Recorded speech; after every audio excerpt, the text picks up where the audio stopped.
Hello guys, ఎలా ఉన్నారు? ఈసారి ఒక మంచి రివ్యూతో మీ ముందుకు వచ్చాను. అవును, కొన్ని సినిమాలు కంటెంట్తో, మరికొన్ని సినిమాలు క్లైమాక్స్లతో, ఇంకొన్ని సినిమాలు కాంట్రవర్సీతో బస్ క్రియేట్ చేస్తాయి. ఇటీవల కోర్ట్ సినిమాతో మంగపతిగా సాలిడ్ కంబ్యాక్ ఇచ్చిన యాక్టర్ శివాజీ రీసెంట్గా దండోర సినిమా చేశారు. యాక్టర్ శివాజీ గారు దండోరా సినిమా ప్రమోషన్లలో ఆడవాళ్ళ వస్త్రధారణ మీద, బట్టల గురించి కామెంట్ చేయడం చాలా వైరల్ అయ్యింది. అలా ఆయన కామెంట్ చేయడం, దానికి ప్రతిగా యాంకర్స్ అనసూయ, ఇతర మహిళలు ఆయనపై తీవ్ర విమర్శలు చేయడం, ఈ విషయంలో చిలికి గాలివాన అయ్యి ఏపీ మహిళా కమిషన్ దగ్గరికి చేరడం, విచారణకు శివాజీ గారు హాజరవడం, తర్వాత ఆయన క్షమాపణ చెప్పడం చకచకా జరిగిపోయాయి. శివాజీ గారు నటించిన దండోరా సినిమా ఎలా ఉందో ఈ రివ్యూలో చూద్దాం రండి. కులంపై చాలామంది దర్శక నిర్మాతలు చాలా సినిమాలు తీశారు. గతంలో అయితే ఈ సినిమాలు చాలా పాతగా కులంపై మరియు పరుహతులపై ఉండేవి. అయితే ఈ సినిమా కూడా పాత వాటిలాగే కులంపై పరుహతులపై ఉంటుంది అని అనుకున్నా. కానీ సినిమా మొత్తం చూశాక ఒక విషయం అర్థమైంది బ్రో. అది ఏంటంటే కులం పరుహత్యతో పాటు ఒక చిన్న సెన్సిటివ్ విషయాన్ని కూడా దర్శక నిర్మాతలు ఈ సినిమాలో టచ్ చేయడం జరిగింది. ఆ విషయం మాత్రం రివీల్ చేయడం వద్దు, ఎందుకంటే సినిమా చూస్తేనే ఆ విషయం మీకు అర్థమవుతుంది. ఇక సుత్తి లేకుండా సూటిగా ఒక్క విషయం సినిమా గురించి చెప్పాలంటే ఫస్ట్ హాఫ్ బాగాలేదు బ్రో, సెకండ్ హాఫ్ బాగుంది, క్లైమాక్స్ పర్లేదు. సినిమా విషయానికి వస్తే 2004లో ఈ సినిమా తెలంగాణలో మారుమూల పల్లెలో జరిగినట్టు చూపిస్తారు.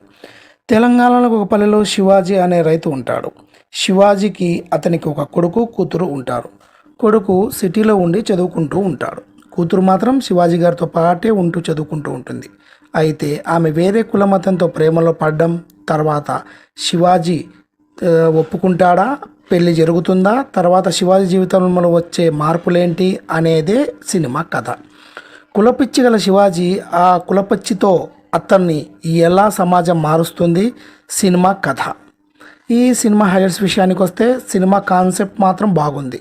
కులపిచ్చి ఎలా ఉంటుంది, సమాజం ఎలా ఉంది, కాలానుగుణంగా మనిషి మార్పు ఎలా చెందుతున్నాడు, తోడు లేకుండా సమాజంలో ఎలా ఉంటుంది అనే విషయాలపై దర్శక నిర్మాతలు ఫోకస్ చేశారు. దాని తర్వాత శివాజీ క్యారెక్టరేషన్ బాగుంది.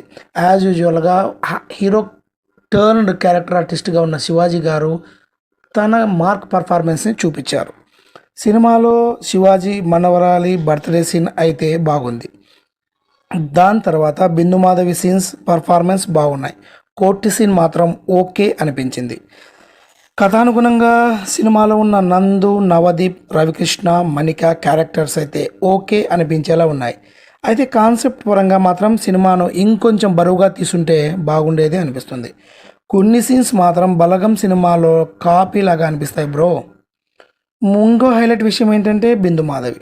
కానీ బిందు మాధవి శివాజీ గారి సీక్వెన్స్ అయితే బాగాలేదు అని చెప్పొచ్చు. అలాగే లవ్ స్టోరీ కూడా బాగాలేదు.